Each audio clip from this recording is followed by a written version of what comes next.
حضرات محترم، جس طرح کہ آپ جانتے ہیں کہ ذوالحجہ کا مہینہ وہ بس اس کی ابتدا ہونے والی ہے، اور اس بابرکت مہینے میں اللہ رب العزت کی بارگاہ میں ہم اپنے جانوروں کی قربانی کا نذرانہ پیش کرتے ہیں۔ اللہ رب العزت کی بارگاہ میں یہ دعا ہے کہ جو احباب اس مقدس سنت کو اپنانے کے لیے جانور خرید رہے ہیں، خریدنے کی کوشش کر رہے ہیں، اور اس سنت کو زندہ رکھنے کے لیے اپنے حلال مال میں سے اللہ رب العزت کی بارگاہ میں وہ جانور خرید کر ذبح کرنے کی کوشش کریں گے، اللہ رب العزت سب کی اس کام میں برکت نصیب فرمائے، اپنا خصوصی فضل اور اپنی خصوصی رحمت نصیب فرمائے۔ قربانی قربان ہونے کا نام ہے، اور یہ قرب سے نکلا ہے کہ اللہ رب العزت ظاہراً تو ہم اللہ کی بارگاہ میں جانور قربان کرتے ہیں، ان کو ذبح کر کے ان کا گوشت خود بھی کھاتے ہیں، دوست احباب کو بھی دیتے ہیں، یتیموں اور مسکینوں میں بھی تقسیم کرتے ہیں۔ ظاہراً ہم جانور کو ذبح کرتے ہیں، لیکن جو جانور اللہ کی رضا حاصل کرنے کے لیے ذبح کیا جائے اس میں ریاکاری دکھاوے کا ذرا برابر بھی شائبہ نہ ہو، اللہ رب العزت اس جانور کا جو خون کا قطرہ زمین پر گرنے سے پہلے اس بندے کے گناہوں کو معاف فرما دیتا ہے۔ اتنا بڑا زبردست یہ کام ہے، اور یہ اللہ رب العزت خاص انعام ہے جو اللہ رب العزت نے ہمیں عطا فرمایا۔ سب سے پہلے یہ حدیث مبارکہ آپ سن لیں جو حضور علیہ الصلاۃ والسلام نے یہ ارشاد فرمایا کہ جس بندے کے پاس گنجائش ہو، نصاب کا مالک ہو، اور گنجائش ہونے کے باوجود وہ قربانی نہیں کرتا، تو اللہ کے نبی نے یہ ارشاد فرمایا کہ وہ ہماری عیدگاہ کے قریب بھی نہ آئے۔ بات سمجھیں، بہت بڑی بات اللہ کے نبی نے یہ ارشاد فرمائی ہے کہ جس بندے کے پاس گنجائش ہو، نصاب کا مالک ہو، اور نصاب کا مالک ہونے کے باوجود، گنجائش ہونے کے باوجود وہ قربانی نہیں کرتا، تو اللہ کے نبی نے یہ ارشاد فرمایا وہ ہماری عیدگاہ کے قریب نہ آئے۔ اور جس نے قربانی کی ہے اس کی فضیلت بھی اللہ رب العزت کے محبوب نے یہ ارشاد فرمائی ہے کہ اللہ رب العزت اس کے گناہوں کو معاف فرما دیتا ہے اس قربانی جانور کے خون کا قطرہ زمین پر گرنے سے پہلے۔ تو ہم نے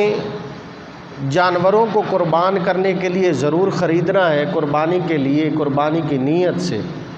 لیکن اس سے پہلے ہم نے اپنی اناؤں کو قربان کرنا ہے، اپنی انا کو قربان کرنا ہے، اپنی میں کو قربان کرنا ہے۔ میں کیا ہے کہ کثرت کے ساتھ مشاہدے میں یہ بات ہمارے آ چکی ہے کہ ہم جانور جب خریدنے جاتے ہیں اور خرید کر لے آتے ہیں تو لوگوں کو یہ بتاتے پھرتے ہیں کہ ہم نے اتنے لاکھ کا لیا ہے، ہم نے اتنے پیسے بھرے ہیں، اور اس کے ساتھ ہم ان کی سیلفیاں، ان کی جناب فلمیں، ان کی تصویریں بناتے پھرتے ہیں دنیا کو دکھانے کے لیے۔ یہ ایک انا میں شامل ہونے والا عمل ہے، ہمیں اس کی بھی قربانی دینی ہوگی، ہمیں اس کو بھی اللہ رب العزت کی بارگاہ میں قربان کرنا ہوگا، اور اللہ رب العزت کی بارگاہ میں ہم نے اپنا عاجزی والا عمل پیش کرنا ہوگا کہ مالک تیرا حکم، تیرے محبوب کا حکم، ہم اپنے اس تھوڑے سے مال جو تو نے عطا فرمایا ہے تیرا شکر ادا کرتے ہیں، اور اس میں سے یہ جانور خرید کر لائے ہیں اے مالک کائنات، تیری بارگاہ میں ہم اسے قربان کرتے ہیں، تیری رضا حاصل کرنے کے لیے مالک کائنات تو ہماری طرف سے یہ قبول فرما۔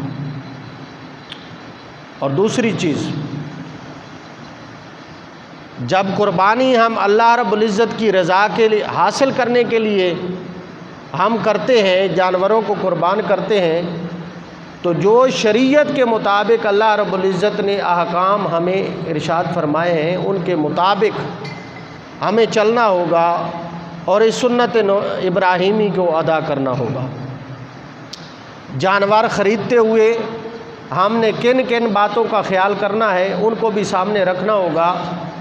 جانور کو ذبح کرنے کے بعد گوشت کی تقسیم میں بھی ہم نے اللہ اور اس کے رسول کے احکام کو سامنے رکھنا ہوگا۔ جانوروں کی شرکت میں کے لحاظ سے بھی ہم نے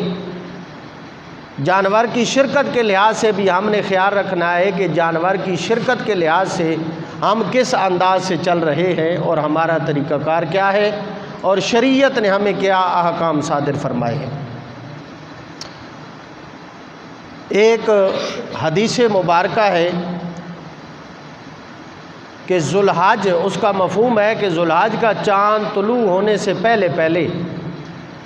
اپنے بال اور ناخن تراش لینے چاہیے، اور جب ذوالحج کا چاند طلوع ہو جائے تو قربانی تک بندہ نہ ناخن تراشے اور نہ ہی بال وہ کٹوائے۔ ہر وہ بندہ جو قربانی کر رہا ہے، جس نے جانور خریدا ہے اور اس نے اپنے ذمے سے واجب کو ادا کرنا ہے،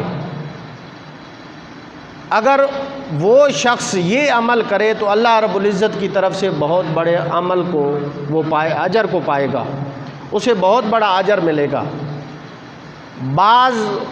لوگ اس کو واجب قرار دیتے ہیں کہ جو ذوالحج کے چاند میں ناخن کو تراشے گا، بالوں کو کٹوائے گا، یہ گناہ ہے۔ گناہ نہیں ہے، یہ ایک مستحب عمل ہے، اگر کیا جائے تو یہ ثواب ہے، اگر نہ کیا جائے تو گناہ نہیں ہے۔ اور ہم نے جو عمل کرنا ہے وہ ثواب کی خاطر کرنا ہے۔ آج میرے خیال میں 28 چاند کی ہے اور 29 کا رات کو چاند طلوع ہوگا، کل دن 29 کا ہوگا، ممکن ہے کل رات کو چاند نیا آ جائے، اور اس چاند کے طلوع ہونے سے پہلے اس نیت کے ساتھ ناخن تراش لینا، بالوں کو ترشوا لینا کہ مجھے اللہ رب العزت کے محبوب کی طرف سے یہ فرمان ملا ہے، جو ایسے کرے گا اور اس کے بدلے میں مجھے اجر ملے گا، تو اللہ رب العزت اسے بہت بڑا اجر دے گا، بہت بڑا ثواب دے گا۔ اور اگر کوئی چاند طلوع ہونے کے بعد ناخن ترشواتا ہے یا بالوں کو کٹواتا ہے تو وہ گناہ نہیں ہے۔ کوئی بھی بندہ اس کو گناہ نہ جانے، کرے گا تو کار خیر ہے، عمل کا اس کو اجر دیا جائے گا، اگر نہیں کرے گا تو اس کے نامہ اعمال میں گناہ نہیں لکھا جائے گا۔ اور یہ زیادہ اس بندے کے لیے ہے جس نے قربانی خود کرنی ہے، اگر وہ کرے گا تو اسے بہت بڑا ثواب دیا جائے گا۔ اور دوسرا وہ بندے جن کی قربانی نہیں ہے، جن کے اوپر قربانی واجب نہیں ہے اور وہ اللہ رب العزت کی بارگاہ میں جانوروں کو قربان نہیں کر رہے، اگر وہ بھی کرتے ہیں ایسا عمل تو اللہ رب العزت کی رحمت سے مایوس نہیں ہونا چاہیے، بلکہ انہیں بھی اللہ رب العزت کی بارگاہ سے وافر رحمتوں کا حصہ نصیب ہوگا۔ قربانی کے جانور میں شرکت کے لحاظ سے مسائل پوچھے گئے ہیں، آپ کے سامنے وہ بیان کرتا ہوں۔ پہلے اس چیز کو سمجھ لیں کہ حضور نبی رحمت صلی اللہ تعالیٰ علیہ وآلہ وسلم سے ایک حدیث مبارکہ موجود ہے، آپ کے سامنے بیان کرتا ہوں کہ قربانی کا جانور کیسا ہونا چاہیے۔ حضرت عبید بن فیروز فرماتے ہیں کہ ہم نے حضرت برا رضی اللہ تعالیٰ عنہ سے سوال کیا کہ کون سے جانوروں کی قربانی ناجائز ہے؟ حضور نبی رحمت صلی اللہ تعالیٰ علیہ وآلہ وسلم آپ کے متعلق حضرت برا نے فرمایا کہ آپ نے کھڑے ہو کر یہ ارشاد فرمایا، 4 جانوروں کی قربانی جائز نہیں ہے۔ 4 جانوروں کی قربانی جائز نہیں ہے۔ ایسا کانا جس کا کانا پن ظاہر ہو، ایسا بیمار کہ جس کی بیماری ظاہر و باہر ہو، ایسا لنگڑا کہ جس کا لنگڑا پن ظاہر ہو، اور ایسا کمزور جس کی ہڈیوں میں مغز نہ ہو۔ یہ 4 جانور حضور نبی رحمت صلی اللہ تعالیٰ علیہ وآلہ وسلم آپ نے ارشاد فرمائے، ایسا کانا جس کا کانا پن ظاہر ہو، ایسا بیمار جس کی بیماری ظاہر ہو، ایسا لنگڑا جس کا لنگڑا پن ظاہر ہو، اور ایسا کمزور جس کی ہڈیوں میں مغز نہ ہو، ایسے جانوروں کی قربانی کرنا یہ صحیح نہیں ہے، ناجائز ہے۔ جس جانور کا کان جڑ سے کٹا ہوا ہو اور اس کا صرف کان کا سوراخ باقی رہ گیا ہو، جس جانور کا سینگ جو ہے وہ جڑ سے ٹوٹ گیا ہو، جس کی آنکھ پھوٹ گئی ہو، اور ایسا جانور جو اس قدر دبلا پتلا ہو کہ ریوڑ کے ساتھ وہ چل کر کھیتوں میں نہ جا سکے، چراگاہ میں نہ جا سکے، اور ایسا جانور جس کی ہڈی ٹوٹ گئی ہو، ایسے جانوروں کی قربانی شریعت میں جائز نہیں ہے۔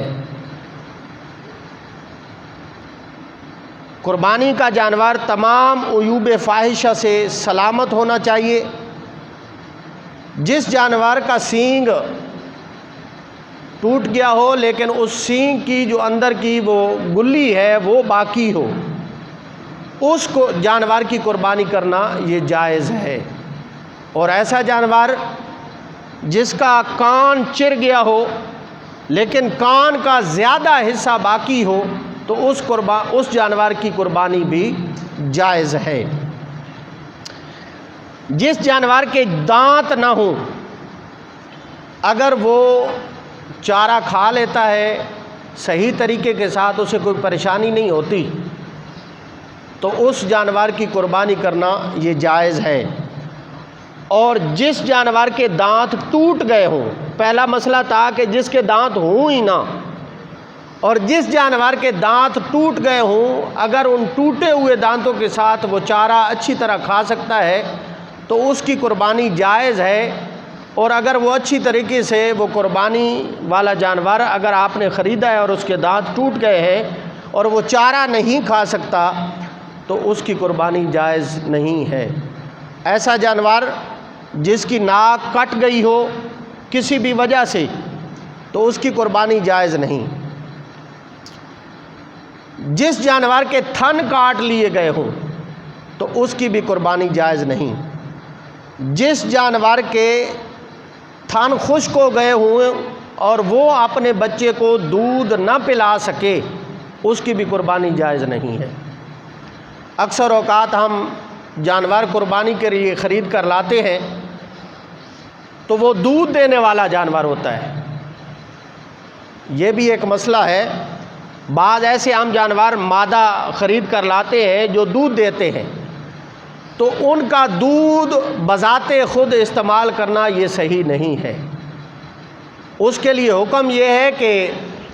آپ ان کا دودھ دو لیں اور دونے کے بعد اس دودھ کو صدقہ کر دیں،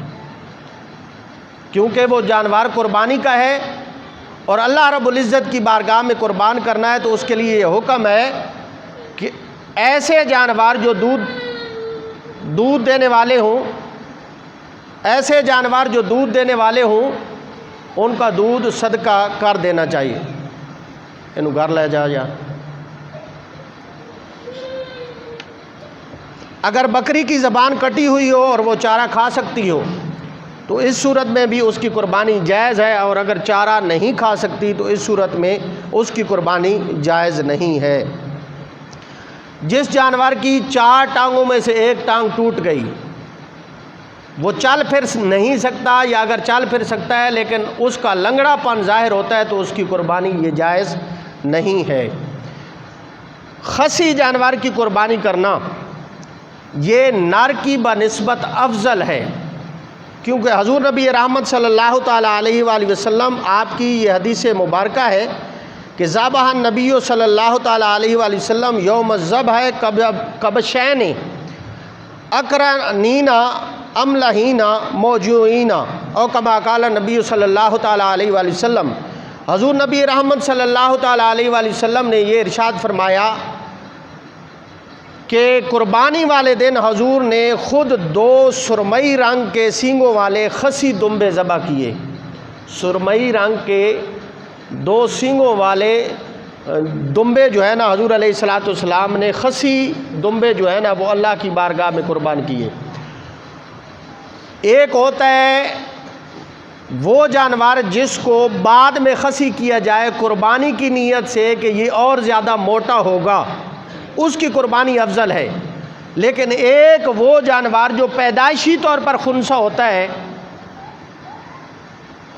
ہوتا ہے تو اس کی قربانی یہ جائز نہیں ہے، کیونکہ وہ عیب ہوتا ہے اس کا خنثی ہونا۔ مشائخ نے یہ ایک قاعدہ بیان کیا ہے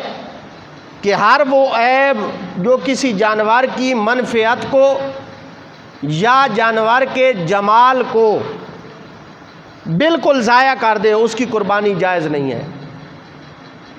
تو اس سے یہ بات ہمارے سامنے آتی ہے کہ ہم نے جو قربانی کا جانور لینا ہے وہ بے عیب ہو اور خوبصورت بھی ہو۔ ایسا عیب جو قربانی کے جانور کی خوبصورتی کو بھی ضائع کر دے وہ قربانی میں لگانا صحیح نہیں ہے۔ تو ہمیں موٹا تازہ قربانی کا جانور لینا چاہیے، بجائے 2 کے اگر ہم 1 لے لیتے ہیں لیکن وہ فربا ہوتا ہے، موٹا ہوتا ہے، تازہ ہوتا ہے، تو اس کی قربانی ان 2 سے زیادہ افضل ہے۔ جانوروں کی شرکت کے لحاظ سے یہ سوال کیا گیا ہے کہ جانور جو بڑا ہوتا ہے اس کے 7 حصے ہوتے ہیں، تو اس میں شرکت کا کس انداز سے طریقہ کار ہے اور شرکت کا لحاظ کس انداز سے رکھا جائے۔ اونٹ ہو یا گائے ہو یا بھینس ہو، اس کے 7 حصے ہیں، 8واں حصہ نہیں ہے اس میں، ٹوٹل 7 حصے ہیں۔ 7 بندے اس میں شرکت کر سکتے ہیں، 8 بندے اس میں شرکت نہیں کر سکتے۔ اگر بڑا جانور ہے 7 کی بجائے 6 افراد شرکت کرتے ہیں، 7 افراد شرکت کرتے ہیں، 5 افراد شرکت کرتے ہیں، 4 کرتے ہیں، 3 کرتے ہیں، 2 کرتے ہیں یا 1 ہی کرتا ہے،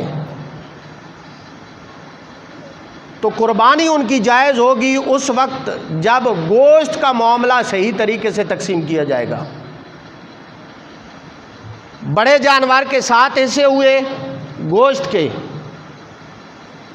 مثال کے طور پر 70 kg ٹوٹل وزن ہے تو 10 کلو فی گوشت، فی 10 کلو فی فرد کے حساب سے تقسیم ہوگا۔ اب بندے 5 ہیں تو ہر بندے کے حصے میں کم از کم 10 کلو ضرور آنا چاہیے، اگر 10 سے کم چلا گیا تو سب کی قربانی نہیں ہوگی۔ 7واں جو حصہ ہے ہر ایک کے حصہ میں آئے،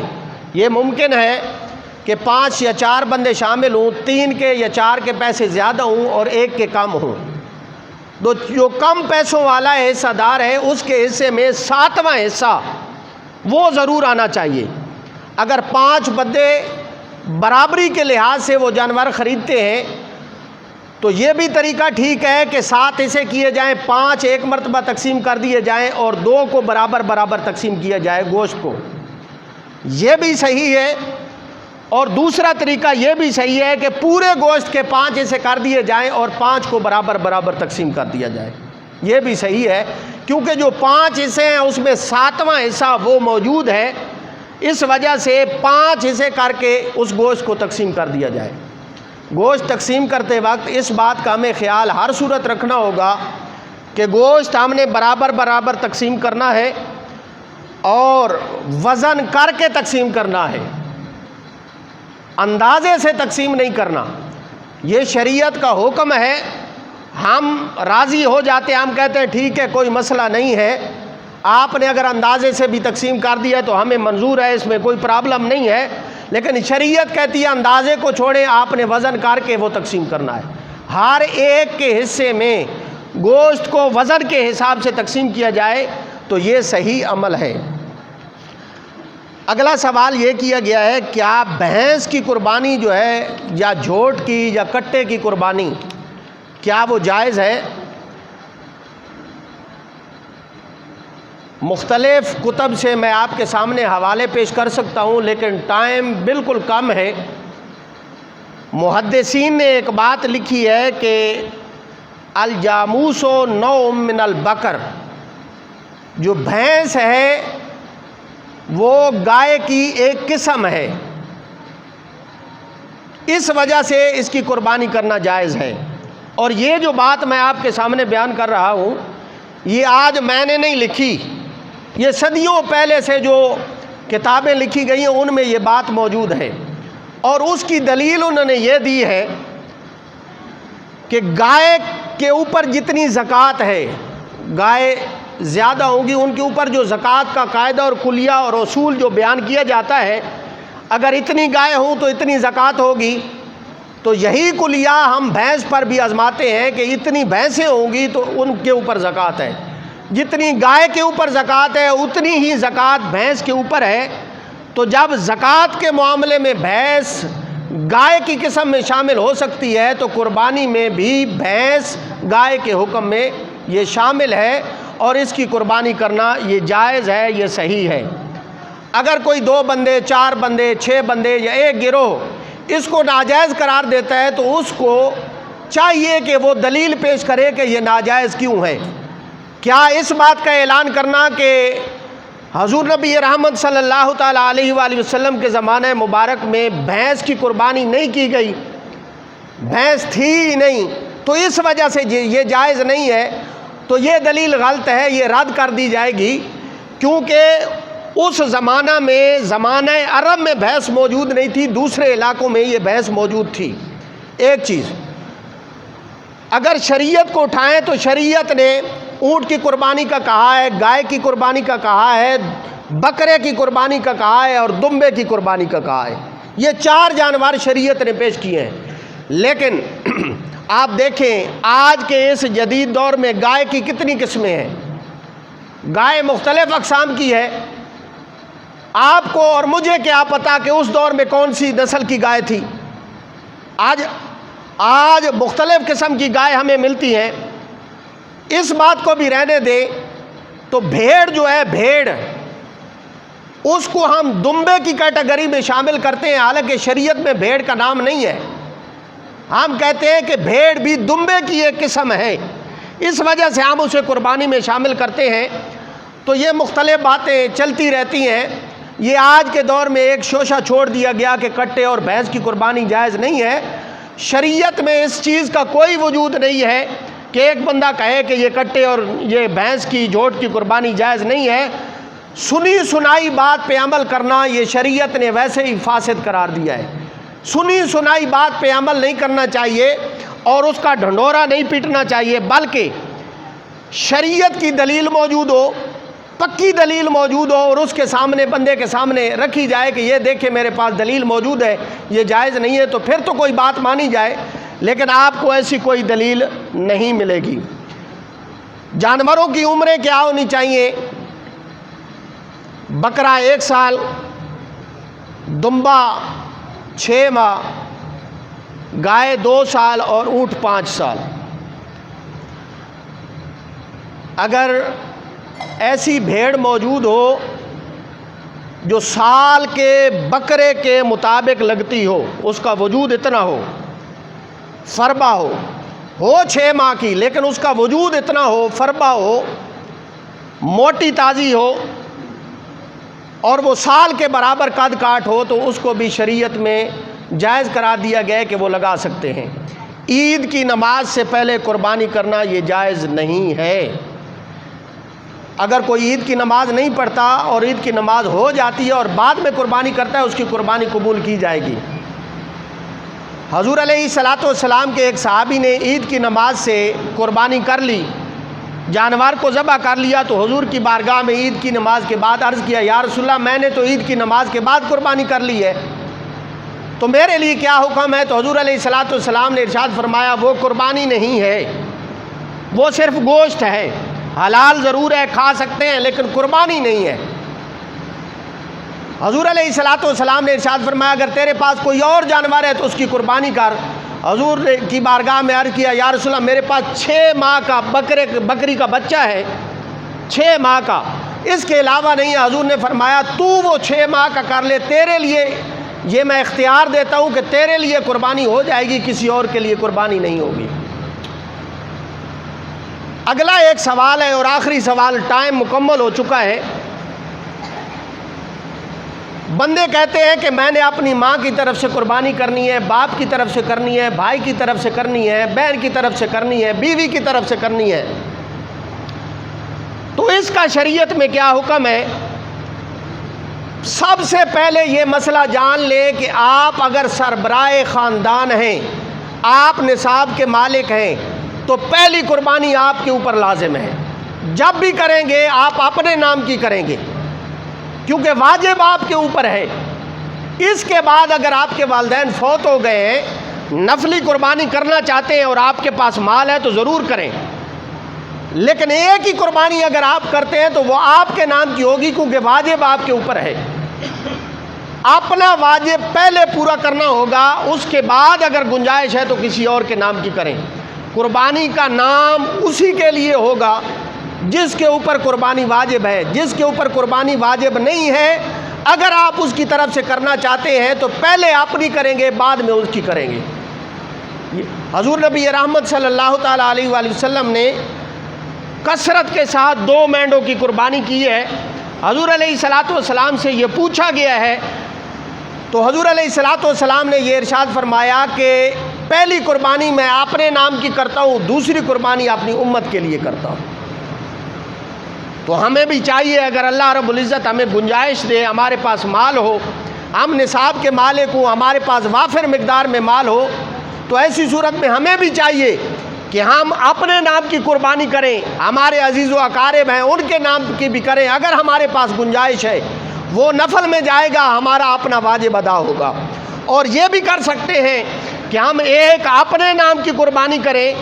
اور ایک اللہ کے نبی آخر الزمان خاتم النبیین صلی اللہ تعالیٰ علیہ وآلہ وسلم کے نام کی کریں۔ اگر اللہ کا نبی ہمارے واسطے کر سکتا ہے، اگر اللہ نے ہمیں مال دیا تو ہم ان کے لیے نام کے بھی قربانی کر سکتے ہیں۔ اللہ رب العزت سمجھنے کی، عمل کرنے کی توفیق عطا فرمائے۔